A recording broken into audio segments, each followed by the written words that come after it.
Oh Gálatas insensatos, ¿quién os fascinó para no obedecer a la verdad, a vosotros ante cuyos ojos Jesucristo fue ya presentado claramente entre vosotros como crucificado? Esto solo quiero saber de vosotros. ¿Recibisteis el Espíritu por las obras de la ley, o por el oír con fe? ¿Tan necios sois? Habiendo comenzado por el Espíritu, ahora vais a acabar por la carne. Desde las primeras líneas, el tono de Pablo cambia. Después de los razonamientos teológicos del capítulo anterior, ahora se dirige directamente al corazón de los creyentes en Galacia. Su voz es la de un padre espiritual profundamente preocupado. No los insulta, los despierta. Oh Gálatas insensatos, no es una palabra de desprecio, sino una llamada de atención cargada de dolor. Pablo no puede creer que aquellos que habían recibido el Evangelio puro de la gracia estén volviendo atrás, intentando ahora justificarse mediante las obras de la ley. La expresión «¿quién os fascinó?» revela algo interesante. En el griego original, el término usado por Pablo, baskain, implica una especie de hechizo o engaño hipnótico. Es como si les dijera, ¿qué poder los ha engañado tan profundamente que han dejado de ver la cruz con claridad? No está hablando de magia literal, sino del poder del engaño religioso. El enemigo no necesita apartar al creyente hacia el pecado visible, basta con desviarlo hacia la autosuficiencia espiritual. El apóstol recuerda a los Gálatas que ellos vieron a Cristo claramente presentado como crucificado. No significa que estuvieron en el Calvario físicamente, sino que Pablo les predicó con tal claridad la obra de Cristo, que fue como si lo hubieran visto morir ante sus propios ojos. Sin embargo, ahora estaban actuando como si la cruz no fuera suficiente. Esa es la gran tragedia del legalismo, mirar la cruz y todavía intentar añadirle algo más. Pablo entonces formula una pregunta que atraviesa los siglos. ¿Recibisteis el Espíritu por las obras de la ley, o por el oír con fe? Esta pregunta no busca información, busca despertar conciencia. Los Gálatas sabían bien que cuando recibieron el Espíritu Santo no fue porque cumplieran la ley, sino porque creyeron. El Espíritu vino por fe, no por esfuerzo. Y esa sigue siendo la evidencia de toda conversión verdadera, no un cambio moral por disciplina, sino una transformación interior por el poder del Espíritu. En la historia del pueblo de Dios, la ley nunca pudo dar vida. La ley mostraba el estándar de justicia divina, pero no tenía poder para producirla en el corazón humano. Por eso el profeta Ezequiel había anunciado siglos antes lo que ahora Pablo recuerda. Y pondré dentro de vosotros mi espíritu, y haré que andéis en mis estatutos. Ezequiel 36, 27.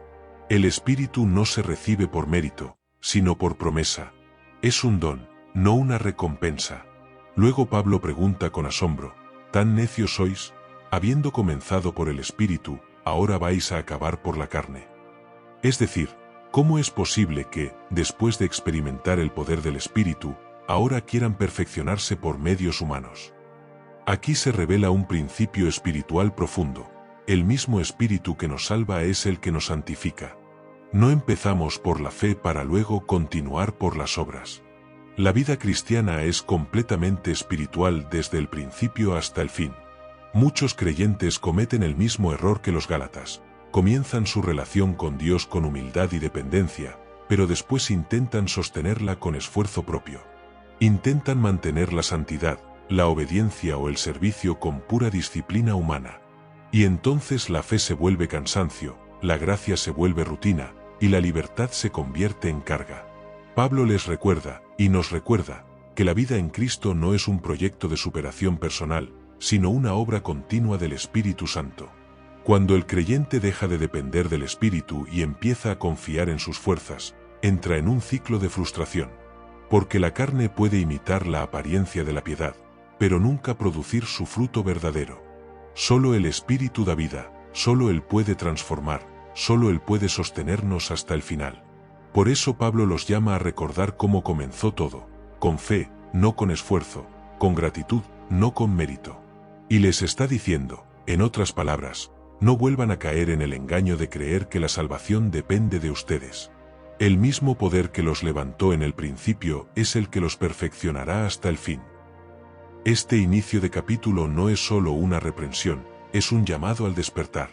Los gálatas habían sido fascinados por la idea de controlar su vida espiritual, cuando en realidad habían sido llamados a rendirla. El espíritu no se obtiene ni se mantiene con obras, él se manifiesta donde hay fe genuina, humildad y dependencia. Así comienza este capítulo poderoso, recordándonos que no hay crecimiento verdadero fuera de la gracia. El espíritu que te salvó sigue siendo el que te guía, el que te limpia y el que te perfecciona. Y si alguna vez olvidas eso, mirar de nuevo la cruz es el único camino para volver a la verdad. Versículos 4 o 6. Tantas cosas habéis padecido en vano, si es que realmente fue en vano. Aquel, pues, que os suministra el Espíritu, y hace maravillas entre vosotros, lo hace por las obras de la ley, o por el oír con fe. Así Abraham creyó a Dios, y le fue contado por justicia. El tono de Pablo sigue siendo de asombro mezclado con ternura. Les recuerda a los gálatas todo lo que habían experimentado desde que conocieron el Evangelio. Tantas cosas habéis padecido en vano. Les pregunta. Esa frase muestra que su fe había costado algo. Ellos habían sufrido por causa del Evangelio, persecución, rechazo, tal vez pérdidas y sacrificios. Pero ahora, al volver a depender de la ley, estaban haciendo que todo ese sufrimiento pareciera inútil. Pablo apela a la memoria espiritual. Les dice, en esencia, recuerden cómo comenzó su vida con Cristo. Recuerden el gozo, la libertad, los milagros que el Espíritu hizo entre ustedes. Porque cuando una comunidad olvida de dónde la sacó Dios, comienza a enfriarse y a caer en estructuras humanas. El apóstol les recuerda que el Espíritu Santo obraba entre ellos no porque cumplieran reglas, sino porque creían. En ese tiempo, los gálatas habían visto señales, sanidades y manifestaciones del poder de Dios. Pero Pablo los obliga a reflexionar. ¿Acaso todo eso sucedió porque obedecieron la ley mosaica, o porque creyeron con un corazón sincero? La respuesta era evidente: los milagros, la conversión y la presencia del Espíritu llegaron por la fe, no por las obras. Y aquí el apóstol introduce el ejemplo más poderoso de todos: Abraham. Dice, así Abraham creyó a Dios, y le fue contado por justicia. Esta cita, tomada de Génesis 15, 6, es la piedra angular de la fe bíblica. Abraham fue declarado justo siglos antes de que existiera la ley, antes de Moisés, antes de cualquier sacrificio ritual. No fue su obediencia la que lo justificó, sino su fe. Creyó lo que Dios le dijo, y esa confianza absoluta fue considerada justicia ante el Señor. Esta referencia no es casual. Los falsos maestros que habían confundido a los gálatas solían usar el nombre de Abraham para justificar la circuncisión, diciendo que todos los que querían ser verdaderos hijos de Dios debían seguir sus pasos. Pero Pablo voltea el argumento completamente. Les dice, sí, Abraham es nuestro padre en la fe, pero no por sus obras, sino por su confianza en Dios. No fue su carne circuncidada, sino su corazón creyente lo que le dio el título de amigo de Dios. La Escritura dice en Romanos 4, 3, creyó Abraham a Dios, y le fue contado por justicia. Y añade más adelante, no solamente con respecto a él se escribió que le fue contada, sino también con respecto a nosotros. En otras palabras, el mismo principio que justificó a Abraham es el que nos justifica hoy, la fe en la promesa divina. Este argumento de Pablo es brillante y espiritual a la vez. Está diciendo, el plan de Dios nunca cambió. Desde el principio, la salvación siempre ha sido por la fe. La ley, que vino siglos después, nunca reemplazó la promesa, solo sirvió para mostrar la necesidad del Salvador. Así que, al querer volver a la ley, los gálatas estaban retrocediendo en la historia de la redención, deshonrando el ejemplo del mismo Abraham al que decían seguir. Hay aquí también una enseñanza para nosotros.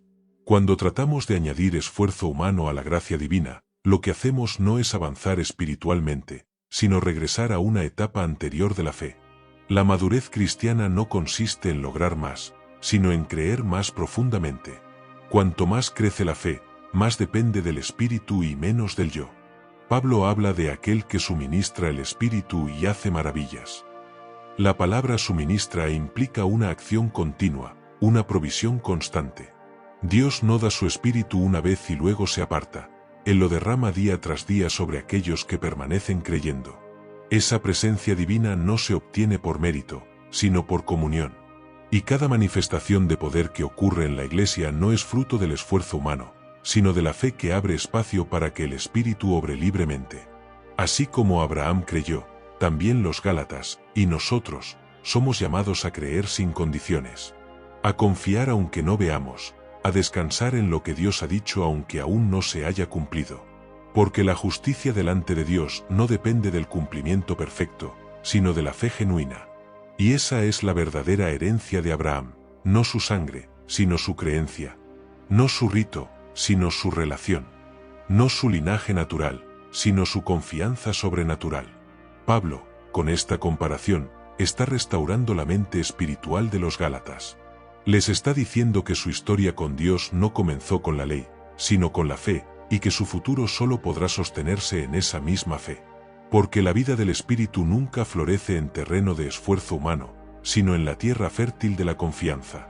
Versículos 7-9. Sabed, por tanto, que los que son de fe, estos son hijos de Abraham. Y la Escritura, previendo que Dios había de justificar por la fe a los gentiles, dio de antemano la buena nueva a Abraham, diciendo, en ti serán benditas todas las naciones. De modo que los de la fe son bendecidos con el creyente Abraham. Aquí Pablo continúa edificando su argumento con una claridad celestial. En los versículos anteriores había recordado que Abraham fue justificado por creer, no por obrar. Ahora da un paso más. Dice que los verdaderos descendientes de Abraham no son los que guardan la ley, sino los que comparten su misma fe. Esta declaración fue revolucionaria. Para los judíos, ser hijo de Abraham era un título de orgullo nacional y espiritual. Pero Pablo, inspirado por el Espíritu Santo, rompe esa barrera étnica y cultural para mostrar que la familia de la fe no se define por linaje, sino por confianza en Dios. Sabed, por tanto, que los que son de fe, estos son hijos de Abraham. Esta frase es contundente. Ser de fe no se refiere a profesar una religión, sino a depender completamente del Señor, como lo hizo Abraham. Él no tenía ley, templo ni sistema religioso. Solo una promesa. Y sobre esa promesa edificó toda su vida. Esa es la esencia de la fe, creerle a Dios aunque aún no haya señales visibles. La Escritura dice en Romanos 4, 20-21. No dudó, por incredulidad, de la promesa de Dios, sino que se fortaleció en fe, dando gloria a Dios, plenamente convencido de que era también poderoso para hacer todo lo que había prometido. Eso fue lo que Dios vio en Abraham, no perfección, sino confianza. Y esa confianza es la marca de todos sus verdaderos hijos espirituales. Pablo luego dice algo asombroso. La Escritura, previendo que Dios había de justificar por la fe a los gentiles, dio de antemano la buena nueva a Abraham. Está diciendo que el Evangelio no comenzó en los tiempos de Jesús, sino que ya estaba anunciado en las palabras que Dios le dio a Abraham, en ti serán benditas todas las naciones. Ese fue el primer anuncio del plan redentor universal.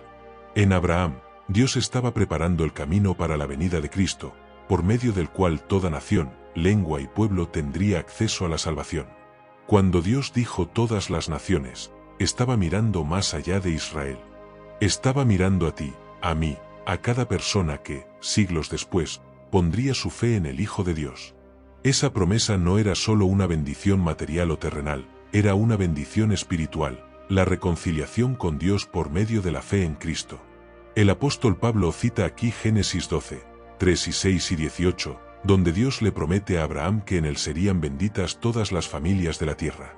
Lo que en aquel momento era una promesa, ahora se cumple en el Evangelio. Cristo es la simiente de Abraham a través de la cual la bendición llegó a todos los pueblos. La fe que unió a Abraham con Dios es la misma que ahora une al creyente con Cristo. Esta verdad destruye todo orgullo religioso.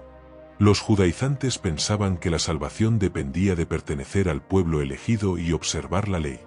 Pero Pablo enseña que Dios nunca planeó una salvación limitada a una nación o a un conjunto de reglas. Desde el principio, su propósito fue bendecir a las naciones a través de la fe. Así, los gentiles, que antes estaban lejos, son injertados en la misma promesa por medio de Cristo. La Escritura dice en Efesios 2:13, pero ahora en Cristo Jesús, vosotros que en otro tiempo estabais lejos, habéis sido hechos cercanos por la sangre de Cristo. La fe abre la puerta que la ley nunca pudo abrir. Mientras la ley separaba, la fe une. Mientras la ley decía no te acerques, la fe dice entra, porque Cristo te ha hecho digno. La justicia que él recibió por creer es la misma justicia que el creyente recibe por confiar en Cristo. El versículo 9 resume esta verdad con belleza. De modo que los de la fe son bendecidos con el creyente Abraham. Esa bendición no es una promesa vacía, sino una realidad espiritual.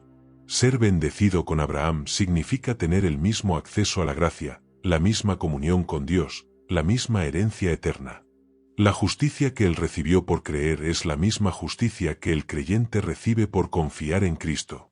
Este texto también nos enseña que la verdadera bendición no es la prosperidad terrenal, sino la relación con Dios restaurada por la fe. Abraham fue bendecido no por lo que poseía, sino por quien lo poseía, el Señor. Esa es la bendición de los hijos de la fe, tener a Dios como Padre, guía y sustento. Todo lo demás es añadidura. Por eso Pablo no habla de religión, sino de relación. No de obras, sino de confianza. Los hijos de Abraham no son los que se circuncidan en la carne, sino los que se circuncidan en el corazón. Y esa señal espiritual es la fe viva que produce obediencia y gratitud. Así, Pablo deja claro que el Evangelio no fue un plan alternativo, sino el cumplimiento del plan eterno de Dios, que por la fe en Cristo, todas las naciones sean bendecidas. Y que el linaje de Abraham no se mida por sangre, sino por fe. Esa es la familia de la promesa, hombres y mujeres que, como Abraham, se atreven a creer aunque no lo entiendan todo, pero confían en que Dios cumplirá lo que prometió. Versículos octubre del 12. Porque todos los que dependen de las obras de la ley están bajo maldición, pues escrito está, maldito todo aquel que no permaneciere en todas las cosas escritas en el libro de la ley, para hacerlas. Y que por la ley ninguno se justifica para con Dios, es evidente, porque el justo por la fe vivirá. Y la ley no es de fe, sino que dice, el que hiciere estas cosas vivirá por ellas. En esta sección, Pablo lleva el argumento a su punto más claro y contundente. La ley no puede salvar al hombre, porque exige perfección, y el ser humano no puede alcanzarla. Él dice, todos los que dependen de las obras de la ley están bajo maldición. No porque la ley sea mala, sino porque es implacable. La ley no tiene misericordia, demanda cumplimiento absoluto. Y quien falla en un solo punto, se hace culpable de todos. Pablo cita Deuteronomio 27, 26. Maldito el que no confirmare las palabras de esta ley para hacerlas. Ese versículo resume la esencia del antiguo pacto, obediencia total o condena. El problema es que ningún ser humano puede cumplir todas las cosas escritas en el libro de la ley. Y por esa razón, quienes intentan alcanzar justicia mediante la ley terminan inevitablemente bajo su maldición. La ley no perdona, la ley juzga. Su propósito no era salvar, sino revelar la necesidad de un Salvador. La Escritura dice en Romanos 3 y 20, ya que por las obras de la ley ningún ser humano será justificado delante de él, porque por medio de la ley es el conocimiento del pecado. La ley es como un espejo perfecto que muestra cada mancha del alma, pero no tiene jabón para limpiarla. Refleja la verdad, pero no transforma la realidad. Por eso Pablo dice que la ley es buena, pero insuficiente. Fue dada por Dios, pero no para que el hombre se gloríe en cumplirla, sino para que reconozca su incapacidad y clame por gracia. Luego, Pablo cita una frase que se convierte en la esencia de todo el Evangelio. El justo por la fe vivirá. Esta declaración aparece originalmente en Habacuc 2, 4, y se repite 3 veces en el Nuevo Testamento, Romanos 1 y 17, Gálatas 3 y 11, Hebreos 10 y 38. En cada contexto, su mensaje es el mismo. La vida verdadera no nace del esfuerzo, sino de la fe. Creer es vivir. Confiar es respirar. Solo los que descansan en la gracia de Dios pueden experimentar la verdadera libertad del alma. Esta afirmación fue el corazón de la Reforma protestante y sigue siendo el centro del cristianismo. No hay otro medio de salvación que no sea la fe. Las obras no justifican, son fruto de la fe, no su causa. El justo no vive por cumplir reglas, sino por creer en aquel que cumplió todo en su lugar. Pablo añade algo más en el versículo 12. Y la ley no es de fe, sino que dice, el que hiciere estas cosas vivirá por ellas. Está citando Levítico 18, 5, que describe el principio de la ley, vida mediante el hacer. Pero ese es precisamente el problema. La ley promete vida a quien la cumpla, pero nadie puede hacerlo perfectamente. Por eso, mientras la ley dice haz y vivirás, la fe dice cree y vivirás. Son dos caminos completamente distintos, y el ser humano solo puede caminar por uno. El camino de la ley depende del esfuerzo, el de la fe, de la confianza. El primero produce cansancio, el segundo produce descanso. El primero condena, el segundo salva. No hay punto medio entre ambos. O confías en lo que Cristo hizo, o dependes de lo que tú haces. Pero nadie puede tener paz mientras intente sostener su salvación sobre sus propios hombros. Pablo no está despreciando la ley, está ubicándola en su lugar correcto. La ley fue una guía, una sombra, un maestro que nos conducía a Cristo. Pero una vez que el Salvador vino, ya no necesitamos el antiguo sistema para justificarnos. Jesús cumplió cada requisito legal en nuestro favor, y su obediencia perfecta se nos acredita por la fe. Así, la maldición que la ley pronunciaba sobre el pecador fue cargada sobre Cristo en la cruz.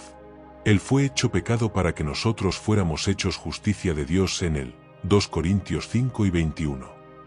Y eso significa que todo aquel que cree ya no vive bajo condena, sino bajo gracia. Pablo está enseñando a los Gálatas, y a nosotros, que no se puede vivir mezclando los dos sistemas. No se puede depender de la gracia y al mismo tiempo temer la maldición. No se puede descansar en Cristo y a la vez intentar merecer lo que Él ya otorgó. El Evangelio es una puerta que se cruza solo por la fe. Quien la cruza deja atrás la esclavitud del debo cumplir y entra en la libertad del ya fue cumplido.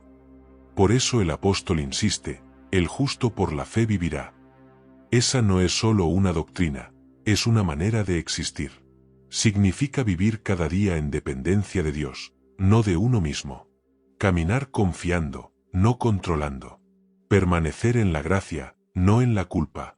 Esa es la vida que Cristo ofrece, una justicia recibida, no fabricada. Versículos 13-14. Cristo nos redimió de la maldición de la ley, hecho por nosotros maldición, porque está escrito, maldito todo el que es colgado en un madero. Para que en Cristo Jesús la bendición de Abraham alcanzase a los gentiles, a fin de que por la fe recibiésemos la promesa del Espíritu. En estas dos líneas, el apóstol Pablo condensa toda la obra redentora de Cristo. Aquí se encuentra el corazón del Evangelio, la esencia de la cruz, el intercambio divino que cambió para siempre el destino de la humanidad. Él dice, Cristo nos redimió de la maldición de la ley. La palabra redimió significa comprar la libertad de un esclavo mediante el pago de un precio.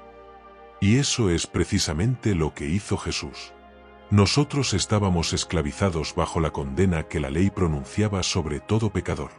La ley decía, el alma que pecare, esa morirá, Ezequiel 18, 4. No había escape, porque ninguno podía cumplir la justicia perfecta que ella exigía. Pero Cristo vino como el sustituto perfecto, tomando nuestro lugar, cargando nuestra culpa, y pagando con su sangre el precio de nuestra liberación. Pablo agrega, hecho por nosotros maldición. Es una frase impactante. No dice solo que Cristo llevó la maldición, sino que se hizo maldición. Es decir, asumió plenamente las consecuencias del pecado humano. Él, que no conoció pecado, se identificó con el pecador. El inocente tomó el lugar del culpable, para que el culpable fuera tratado como inocente.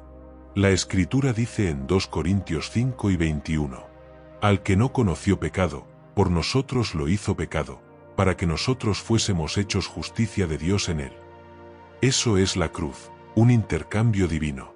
Cristo tomó nuestra maldición para darnos su bendición, tomó nuestra muerte para darnos su vida, tomó nuestra vergüenza para vestirnos de gloria. Cuando Pablo cita, maldito todo el que es colgado en un madero, está recordando Deuteronomio 9 y 23. Según la ley, colgar a alguien en un madero era el símbolo del juicio de Dios sobre el pecado. Era una señal pública de condena. Jesús, al morir en la cruz, asumió ese símbolo. No porque fuera culpable, sino porque quiso cargar sobre sí la culpa de todos. Él se colgó del madero no por sus pecados, sino por los nuestros. Esa muerte vergonzosa, que representaba el rechazo divino, se convirtió en el medio por el cual la humanidad fue reconciliada con Dios. Lo que parecía el momento de mayor derrota, fue en realidad la victoria más grande de la historia. La cruz fue el lugar donde la maldición se rompió y la bendición comenzó a fluir hacia todos los que creen. Pablo explica el propósito de esa obra: para que en Cristo Jesús la bendición de Abraham alcanzase a los gentiles. Aquí vemos el cumplimiento del plan eterno. Dios le prometió a Abraham que en él serían benditas todas las naciones. Esa bendición no se refería a riquezas materiales ni a prosperidad terrenal, sino a la justificación por la fe y la comunión con el Espíritu Santo. Cristo, descendiente de Abraham según la carne, extendió esa bendición a todos los pueblos mediante su sacrificio. Ya no hay distinción entre judío y gentil, entre cercano y lejano. Todos los que creen en Cristo se convierten en herederos de la promesa. La cruz derribó las paredes de separación y abrió el camino para que toda la humanidad tuviera acceso a Dios. El pacto de fe que comenzó con Abraham se cumple plenamente en Cristo. El versículo concluye con una frase poderosa: a fin de que por la fe recibiésemos la promesa del Espíritu. Aquí está la culminación de todo. La redención no solo nos libra del juicio, sino que nos prepara para recibir la vida divina. El Espíritu Santo, prometido desde antiguo, es el sello de la nueva alianza. Él habita en nosotros como testimonio de que ya no vivimos bajo condena, sino bajo gracia. La promesa del Espíritu no se recibe por obras, ni por herencia, ni por linaje. Se recibe por la fe. El mismo canal por el que Abraham fue justificado es el que ahora abre la puerta al Espíritu Santo en el corazón del creyente. Y ese Espíritu es el que nos da poder para vivir la nueva vida, no en esfuerzo, sino en comunión. Lo que comenzó en maldición terminó en bendición. Lo que comenzó en culpa terminó en libertad. La cruz cambió el destino del hombre. El que colgó del madero absorbió la maldición del mundo para derramar sobre nosotros la gracia eterna. Y todo esto, dice Pablo, se recibe en Cristo Jesús. No fuera de Él, no a través de otro mediador, no por medio de rituales o logros humanos. Solo en Cristo, solo por la fe. Así, Pablo muestra que la obra redentora no fue parcial, sino total. Cristo no vino a darnos una oportunidad, sino una victoria consumada. La maldición ya fue rota, la bendición ya fue derramada, la promesa ya fue cumplida. Y todo aquel que cree, sin importar su pasado, su nación o su condición, puede recibir hoy esa misma gracia que transformó a Abraham y que sigue transformando vidas hasta hoy. Versículos 15-18. Hermanos, hablo en términos humanos. Un pacto, aunque sea de hombre, una vez ratificado, nadie lo invalida ni le añade. Ahora bien, a Abraham fueron hechas las promesas, y a su simiente. No dice, y a las simientes, como si hablase de muchos, sino como de uno, y a tu simiente, la cual es Cristo. Esto, pues, digo, el pacto previamente ratificado por Dios para con Cristo, la ley que vino 430 años después, no lo abroga, para invalidar la promesa. Porque si la herencia es por la ley, ya no es por la promesa, pero Dios la concedió a Abraham mediante la promesa. Pablo comienza esta sección con una comparación sencilla pero profunda. Dice, hablo en términos humanos. Es decir, va a usar un ejemplo cotidiano para explicar una verdad eterna. Cuando dos personas hacen un pacto y lo ratifican legalmente, ese acuerdo no se puede cambiar después.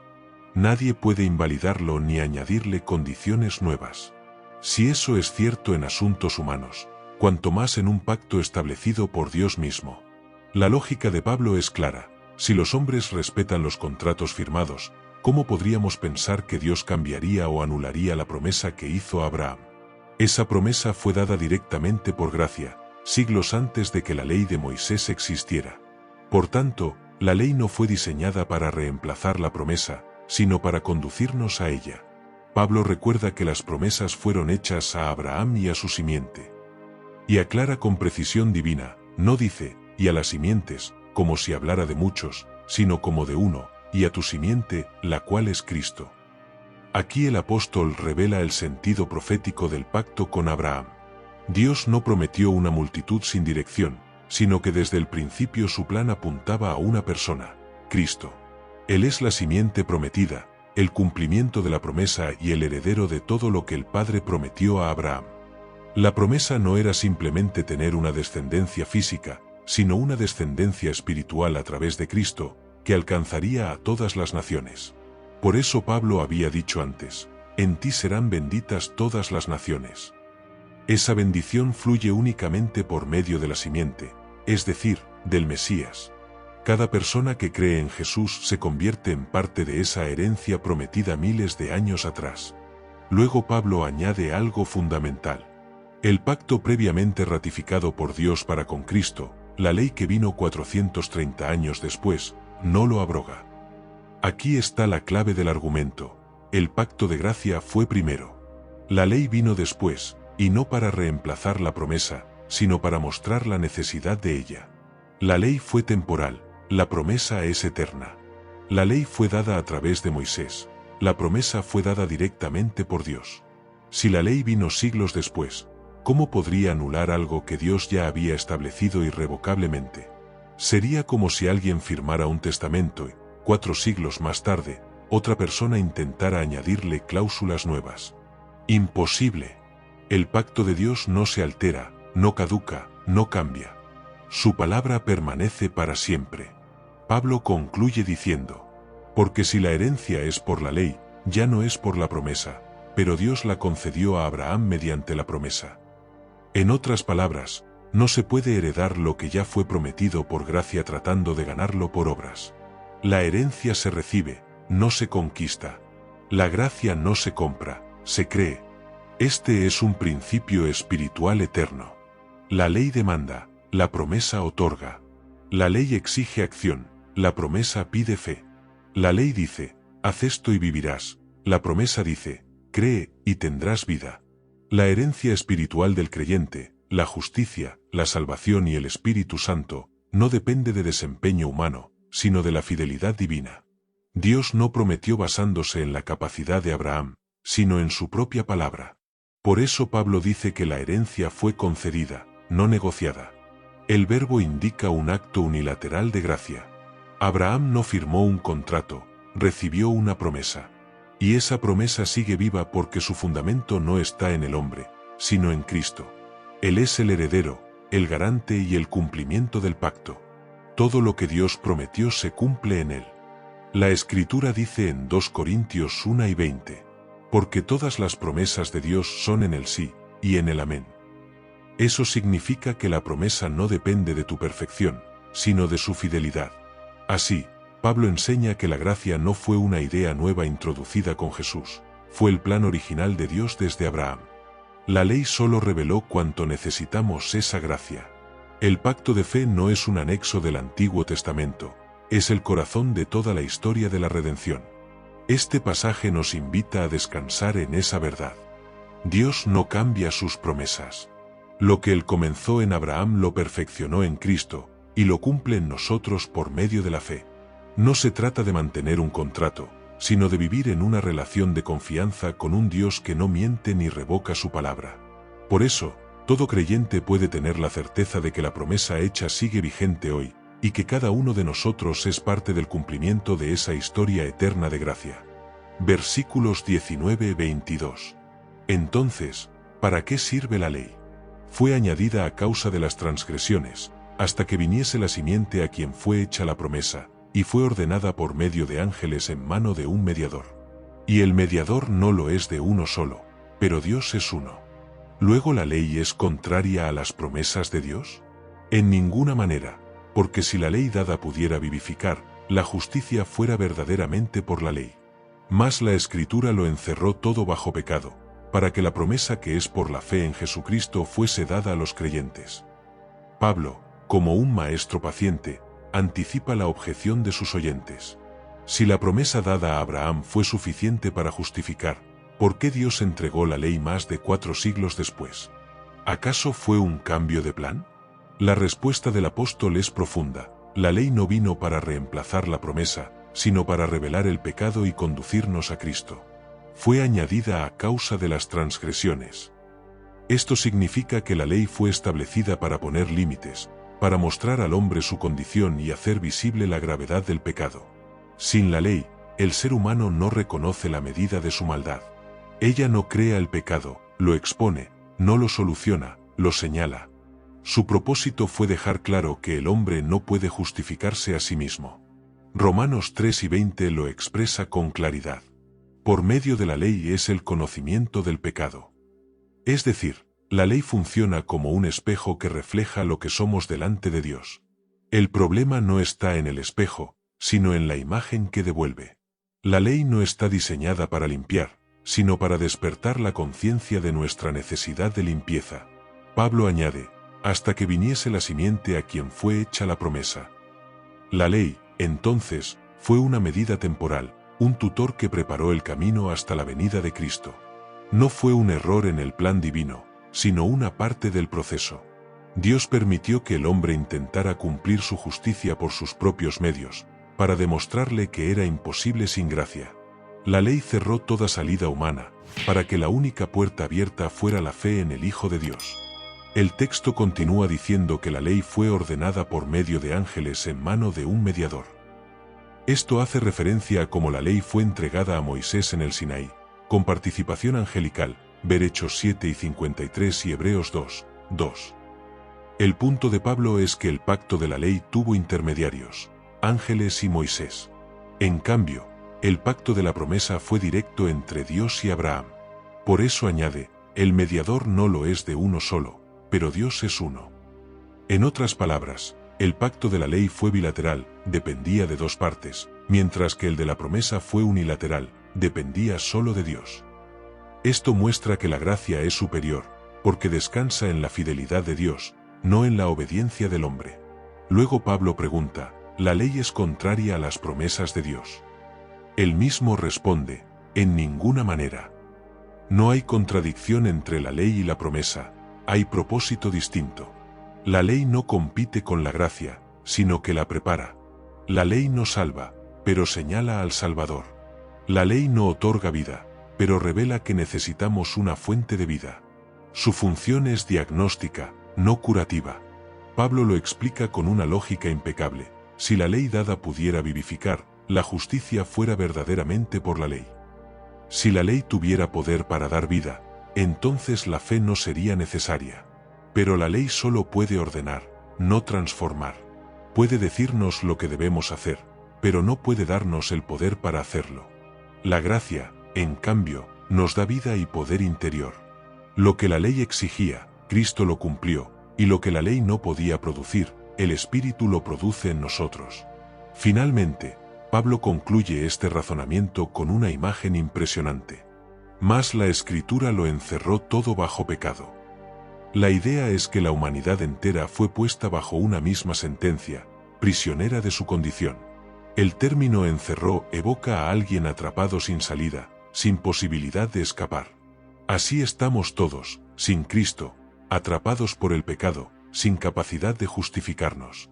Y es precisamente allí donde brilla la promesa.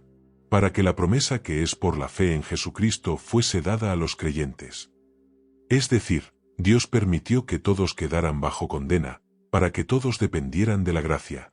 La ley niveló el terreno, tanto judíos como gentiles, todos bajo pecado, todos necesitados del mismo Salvador. Y cuando Cristo vino, esa promesa se cumplió para todo aquel que cree. Este pasaje nos enseña algo esencial.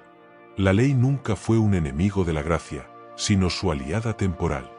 Su misión fue llevarnos al punto de reconocer que sin Cristo no hay esperanza. Y cuando el corazón entiende eso, está listo para recibir la promesa del Espíritu por la fe. Por eso, el propósito de la ley no fue destruirnos, sino dirigirnos al único que puede salvarnos. El pecado nos encerró, la gracia nos abrió la puerta. Y esa puerta se llama Jesucristo. Así, Pablo coloca cada pieza en su lugar. La promesa revela el plan eterno de Dios. La ley revela la condición del hombre. Y Cristo revela la solución perfecta.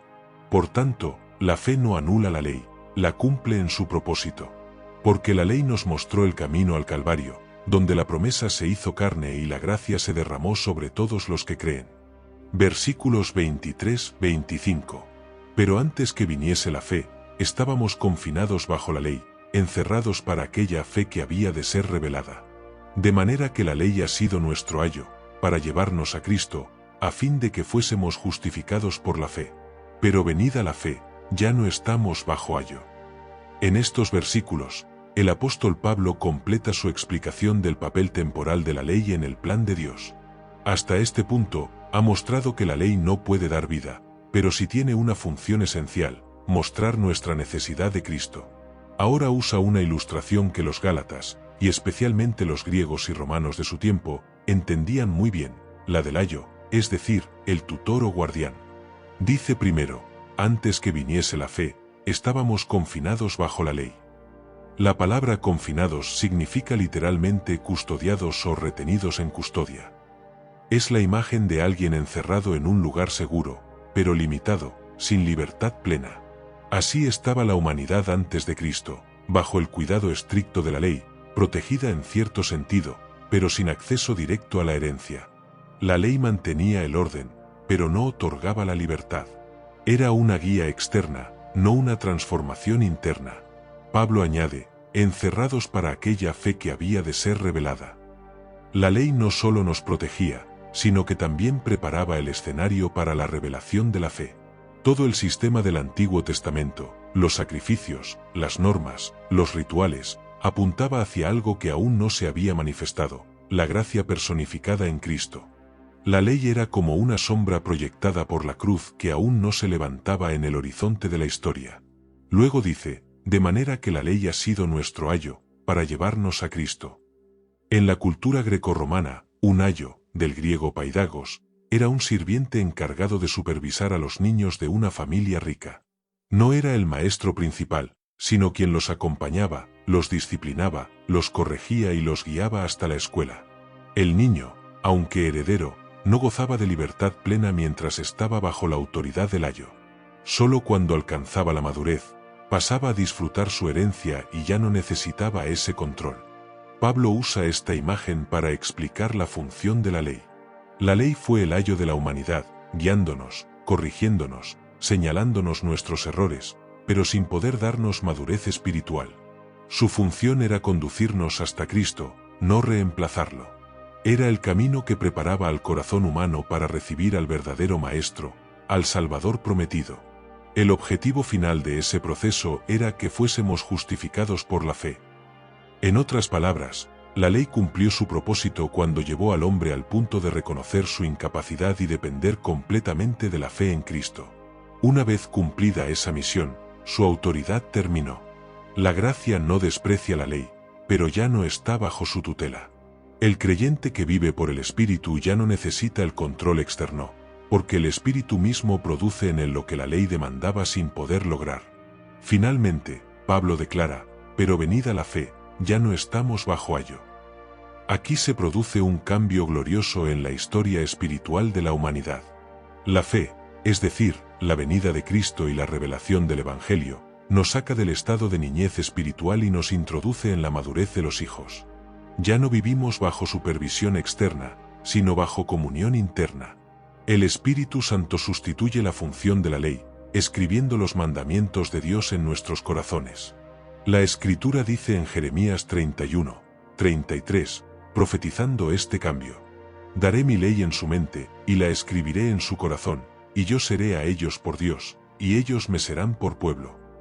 Eso es exactamente lo que sucede en el nuevo pacto. Lo que antes era una imposición, ahora se convierte en inspiración. La ley decía debes, la gracia dice quieres. La ley ordenaba, el Espíritu capacita. La ley presionaba desde fuera, la gracia transforma desde dentro. El creyente que ha recibido a Cristo ya no vive bajo la condena ni bajo el miedo. No necesita un tutor que lo vigile, porque ahora el mismo Espíritu de Dios mora en él y lo guía en todo. Romanos 8 y 14 lo expresa con sencillez y poder.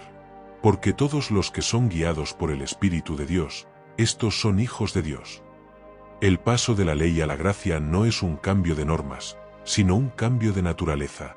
Antes, el hombre necesitaba que lo empujaran hacia el bien. Ahora, el Espíritu lo impulsa desde adentro. Esa es la libertad gloriosa de los hijos de Dios, no vivir para cumplir, sino para amar. Ya no obedecemos por temor al castigo, sino por gratitud al amor recibido. El ayo cumplió su función, el Hijo ha tomado su lugar.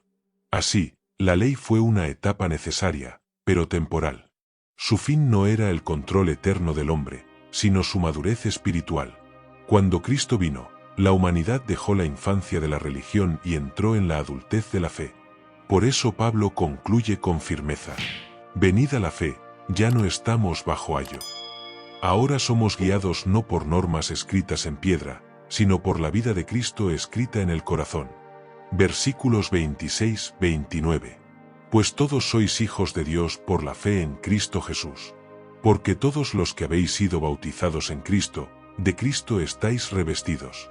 Ya no hay judío ni griego, no hay esclavo ni libre, no hay varón ni mujer, porque todos vosotros sois uno en Cristo Jesús. Y si vosotros sois de Cristo, ciertamente linaje de Abraham sois, y herederos según la promesa. Aquí Pablo nos lleva al punto más alto de su enseñanza, el resultado de la fe, el fruto de la gracia, el propósito final de la redención. Después de mostrarnos que la ley fue un tutor temporal, ahora nos revela la nueva identidad que tenemos en Cristo. Ya no somos prisioneros, sino hijos. Ya no vivimos bajo custodia, sino bajo comunión. Comienza diciendo: todos sois hijos de Dios por la fe en Cristo Jesús. Esta frase corta rompe siglos de exclusividad religiosa. Hasta ese momento, el pueblo judío se consideraba el único heredero del pacto. Pero Pablo declara que la filiación divina no se hereda por sangre, cultura ni nación, sino por fe. La fe en Cristo Jesús es la única puerta de entrada a la familia de Dios. No hay otro requisito. No es la ley la que adopta, sino la gracia. No es la obra del hombre la que nos hace hijos, sino la obra del Hijo la que nos adopta como tales. La Escritura dice en Juan 1:12: Mas a todos los que le recibieron, a los que creen en su nombre, les dio potestad de ser hechos hijos de Dios. Ser hijo de Dios no es una posición simbólica, sino una realidad espiritual. El Espíritu mismo da testimonio a nuestro espíritu de que somos hijos. Romanos 8:16. Esa es la nueva relación, ya no un pueblo temeroso ante un juez, sino hijos amados frente a su Padre. Pablo continúa: porque todos los que habéis sido bautizados en Cristo, de Cristo estáis revestidos. Aquí no se refiere al bautismo físico como ritual, sino al bautismo espiritual, es decir, la unión del creyente con Cristo.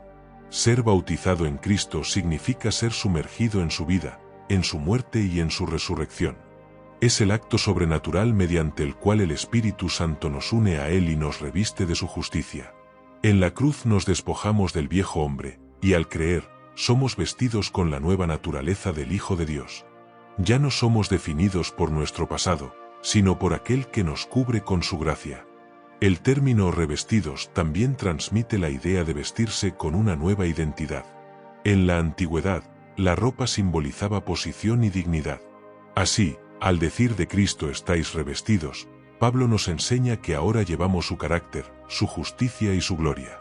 Dios ya no nos ve en nuestra antigua condición, sino en la perfección de su Hijo. Por eso Romanos 1:14 dice: Vestíos del Señor Jesucristo. Esa vestidura no se quita ni se mancha, fue puesta por gracia y se mantiene por fe. Luego el apóstol declara una verdad que derrumba toda barrera humana. Ya no hay judío ni griego, no hay esclavo ni libre, no hay varón ni mujer, porque todos vosotros sois uno en Cristo Jesús. Aquí Pablo no está negando las diferencias sociales, étnicas o biológicas, está afirmando que ninguna de ellas determina el valor espiritual ni el acceso a Dios. En Cristo desaparecen los muros que dividían a la humanidad. La cruz se convierte en el punto de encuentro donde todos somos nivelados por la gracia. En el judaísmo, los hombres agradecían a diario por no haber nacido gentiles, esclavos ni mujeres. Pero Pablo, inspirado por el Espíritu, destruye ese orgullo religioso y cultural. En el reino de Dios, no hay superiores ni inferiores, no hay privilegiados ni excluidos. Todos somos iguales en dignidad, amados con el mismo amor, redimidos por la misma sangre. El mismo Cristo que murió por el apóstol murió también por el siervo, por la mujer, por el extranjero, por el pobre y por el olvidado. Esta verdad sigue siendo revolucionaria hoy. El mundo divide por raza, género, posición y poder. Pero el Evangelio une, porque en Cristo todos tenemos el mismo valor. La Iglesia no es una jerarquía de méritos, sino una familia de fe. Y cuando esa verdad se vive, desaparecen los prejuicios, se sana la comparación y nace la comunión. Porque lo que nos une no es lo que somos, sino quien vive en nosotros. Finalmente, Pablo cierra este capítulo con una frase que enlaza todo el argumento. Y si vosotros sois de Cristo, ciertamente linaje de Abraham sois, y herederos según la promesa. Aquí conecta la identidad del creyente con el pacto eterno. Ser de Cristo es ser parte del linaje de la fe.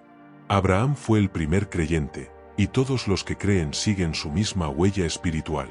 No importa si eres judío o gentil, nuevo creyente o maduro, si eres de Cristo, eres parte del pueblo de la promesa. Y esa promesa no es otra que la herencia del Espíritu, la justicia por la fe, y la vida eterna con Dios. Esa herencia no se gana, se recibe, no se compra, se cree. Por eso Pablo usa la palabra herederos, porque lo que tenemos no es un salario, es un regalo. Y el testamento que lo garantiza fue sellado con la sangre del Cordero. Así, este capítulo culmina en una verdad gloriosa. La fe nos hace hijos, el Espíritu nos reviste de Cristo, y la gracia nos hace herederos. El Evangelio no busca formar siervos temerosos, sino hijos libres. La cruz no vino a levantar una nueva religión, sino a restaurar la relación perdida entre el hombre y su Creador. En Cristo, todos somos uno, porque todos hemos sido amados con el mismo amor eterno. Por eso Pablo grita al final de este capítulo el mensaje más grande que puede oír el corazón humano. Ya no eres esclavo, sino hijo, y si hijo, también heredero por Dios. El capítulo 3 de la carta a los Gálatas es un monumento espiritual erigido en defensa de la gracia de Dios. Cada palabra del apóstol Pablo vibra con celo por la verdad del Evangelio. Los Gálatas, seducidos por los falsos maestros, habían comenzado a creer que debían añadir obras a la fe para mantenerse justos ante Dios. Pero Pablo, con amor y firmeza, les recuerda que el Evangelio no necesita suplementos humanos, porque en Cristo ya todo fue cumplido. Desde las primeras líneas, su tono es directo: «Oh Gálatas insensatos, ¿quién os fascinó para no obedecer a la verdad?». Esa pregunta sigue resonando hoy. ¿Cuántas veces el creyente, después de haber conocido la libertad de la gracia, vuelve a caer en el engaño del esfuerzo propio? El apóstol nos confronta: si comenzamos por el Espíritu, no podemos terminar por la carne. La vida cristiana es fe de principio a fin. No es una carrera de méritos, sino una comunión constante con aquel que nos salvó. A lo largo del capítulo, Pablo va construyendo un argumento perfecto. Primero recuerda la experiencia de los Gálatas, que recibieron el Espíritu por el oír con fe, no por obras. Luego los lleva al ejemplo de Abraham, el padre de la fe, para mostrar que la justicia siempre ha sido por creer, no por cumplir. Después contrasta los dos caminos posibles: el de la ley, que exige perfección y trae maldición, y el de la fe, que confía en Cristo y recibe bendición. La ley, dice Pablo, no puede justificar porque exige lo que el hombre no puede cumplir. Solo Cristo, al hacerse maldición por nosotros, rompió el poder del pecado y abrió el acceso a la promesa. En el madero, el justo llevó la carga de los injustos. Allí la justicia y la misericordia se besaron, allí el castigo se convirtió en redención. Por eso declara: Cristo nos redimió de la maldición de la ley, hecho por nosotros maldición. Cada latigazo, cada herida, cada gota de sangre fue el precio de nuestra libertad. Y ese acto redentor no fue improvisado, fue el cumplimiento de una promesa eterna. Dios había hecho un pacto con Abraham, no basado en condiciones humanas, sino en su propia fidelidad. La ley, que vino siglos después, no podía anular ni modificar esa promesa. La gracia no fue un plan alternativo, sino el plan original. El propósito de la ley fue temporal: mostrar el pecado, disciplinar al corazón y conducirnos a Cristo. Fue un tutor, un ayo, que guió a la humanidad hasta la madurez espiritual revelada en el Hijo de Dios. Pero cuando vino la fe, la tutela terminó. Ya no vivimos bajo supervisión externa, sino bajo comunión interna. El Espíritu reemplazó al ayo, y la obediencia se volvió fruto del amor, no del miedo. La ley decía, haz para vivir. La gracia dice, vive, y entonces haz. La diferencia parece pequeña, pero es el abismo que separa la religión del Evangelio. La ley controlaba desde afuera, la gracia transforma desde adentro. La ley mostraba el deber, la gracia imparte el deseo. La ley exigía justicia, la gracia regala justicia. La ley apuntaba al futuro, la gracia es el cumplimiento presente. Todo lo que la ley no pudo producir, Cristo lo realizó por nosotros. Y el resultado glorioso de todo esto se expresa en los últimos versículos. Todos sois hijos de Dios por la fe en Cristo Jesús. Con esa frase, Pablo declara el nuevo estatus del creyente. Ya no somos esclavos, sino hijos, ya no somos extranjeros, sino familia. Hemos sido bautizados en Cristo, revestidos de Él, adoptados por el Padre y sellados por el Espíritu. Y en esta nueva familia no hay categorías humanas. Ni judío ni griego, ni esclavo ni libre, ni hombre ni mujer. En Cristo todos somos uno, porque todos somos amados por igual. Esta verdad destruye las barreras que el mundo levanta. En una sociedad que divide por raza, género, posición o educación, el Evangelio une por la fe. La cruz nivela el terreno. En el Calvario, los títulos se caen, los méritos se desvanecen y solo queda la gracia. El valor de cada alma se mide por el mismo precio, la sangre del Hijo de Dios. Y Pablo termina diciendo, si sois de Cristo, ciertamente linaje de Abraham sois, y herederos según la promesa. La historia comenzó con una promesa a un hombre, y culmina con una herencia para todos los pueblos. Tú y yo somos parte de esa historia. La fe que justificó a Abraham es la misma que hoy nos justifica a nosotros. No heredamos una religión, sino una relación. No seguimos una ley muerta, sino a un Salvador vivo. La herencia que recibimos no es oro ni tierra, es el Espíritu Santo morando en nosotros. Es la vida eterna, la paz con Dios, la libertad interior, la identidad de hijos y herederos. Por eso, el capítulo 3 es un canto de victoria sobre toda forma de esclavitud espiritual. Ya no somos controlados por la ley, sino guiados por el amor. Ya no vivimos para agradar a los hombres, sino para caminar en la libertad del Espíritu. El mensaje es claro y eterno. La promesa es más fuerte que la ley. La fe es más poderosa que las obras. Y la gracia es más duradera que la culpa. Todo comenzó con Abraham, continuó en Cristo y se cumple en cada creyente que dice con fe: soy de Cristo. Esa declaración no es una frase devocional, es una identidad eterna. Ser de Cristo es pertenecer al reino que no se acaba, es llevar su nombre y reflejar su carácter. Es vivir como heredero, no como esclavo, como hijo amado, no como siervo temeroso. Así concluye este capítulo, con la verdad que resume todo el Evangelio. La fe en Cristo Jesús nos hace hijos de Dios, nos reviste de su justicia y nos une como una sola familia bajo la promesa eterna. Por tanto, vive cada día en esa libertad. No vuelvas al yugo del esfuerzo humano. No permitas que la culpa robe lo que la gracia ya pagó. Levanta tu mirada y recuerda: eres hijo, eres amado, eres heredero, y la promesa de Dios sobre tu vida sigue firme. Nada la puede invalidar, porque fue sellada en la cruz y confirmada por el Espíritu Eterno.